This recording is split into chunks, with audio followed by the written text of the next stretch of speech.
right. Welcome, everyone, to another deep dive. Brought to you by Safety One Source. Always trying to bring you the latest and greatest in workplace safety. Absolutely.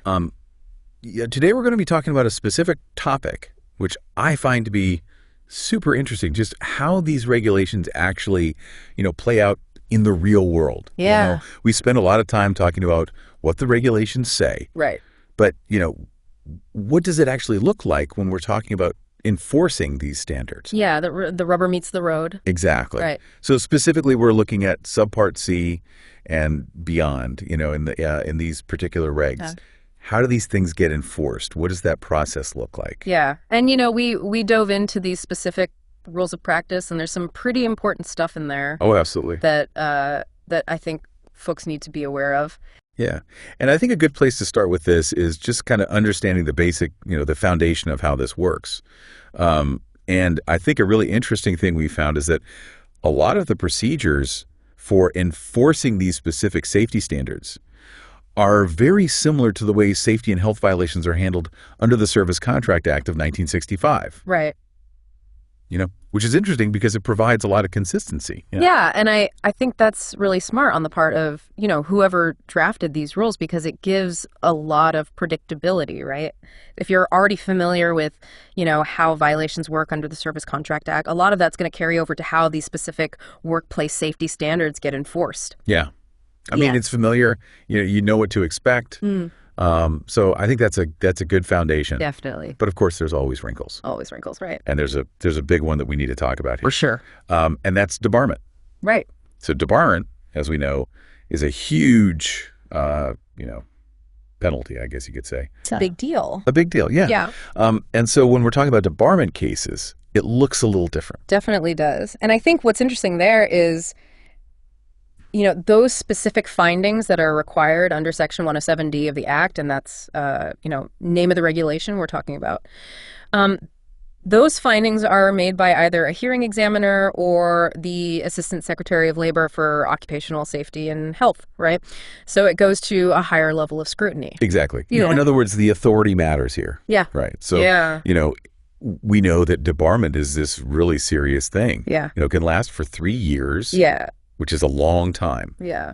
But let's say a contractor's debarred and they want to try to, get that lifted early. Yeah. What does that process look like? Well, that's a good question. And there is a process for that. And what the regulations say is that you can request an early termination of debarment, but that request has to be in writing, and it's got to go to the Assistant Secretary of Labor for Occupational Safety and Health. Okay. So you've got to put it in writing. Yeah. That makes sense. Yeah. But then what? Like, does the assistant secretary just decide on their own? Well, so it's not just a behind closed doors kind of thing, right? Yeah. The regs are pretty clear that the assistant secretary actually has to publish a notice in the Federal Register, so that request is actually out there in the public. That's really interesting, right? So it's all very transparent. Yeah. And I think, thinking about it from the contractor's perspective, if they're looking for that early termination, I think that public notice can be a really interesting opportunity to demonstrate, a commitment to safety going forward. Absolutely, yeah. So that's a pretty significant step in the process. Yeah. So they make their request, they put it in writing, it gets published in the Federal Register. Yep. What happens next? So after that public notice goes out, the process kind of circles back to what we were talking about before with the general framework, right? So the procedures that are outlined in Part 6 of, name of the regulation, right, they kick in, and that covers things like pre-hearing conferences, the hearings themselves, all the related kind of, back and forth, and then ultimately the final decisions, the orders around, whether to grant that early termination. Gotcha. So it folds back into that familiar process. Exactly. Okay. So, I mean, this has been really interesting. It's kind of, pulling back the curtain on this, world that I think a lot of people, even safety professionals, aren't super familiar with. Right. Yeah. I think it's easy to get caught up in, what the regs say, but to actually understand the procedural side of it, how those things actually play out in the real world, it's really valuable. For sure. So just to kind of put a bow on this, the enforcement of these specific standards we've been talking about, generally they follow that well-established administrative route. Right. Right.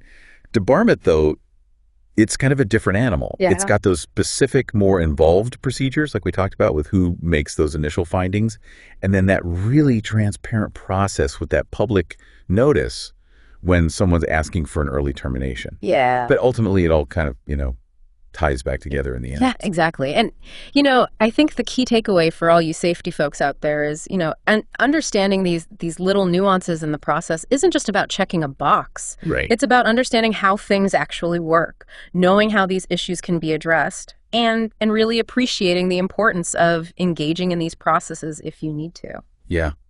I mean, it's really all about those pathways for resolution, right? And I think that's something that's super important for all of us to, keep in mind. So really great food for thought. As always, thanks for joining us on this deep dive brought to you by Safety One Source. Absolutely.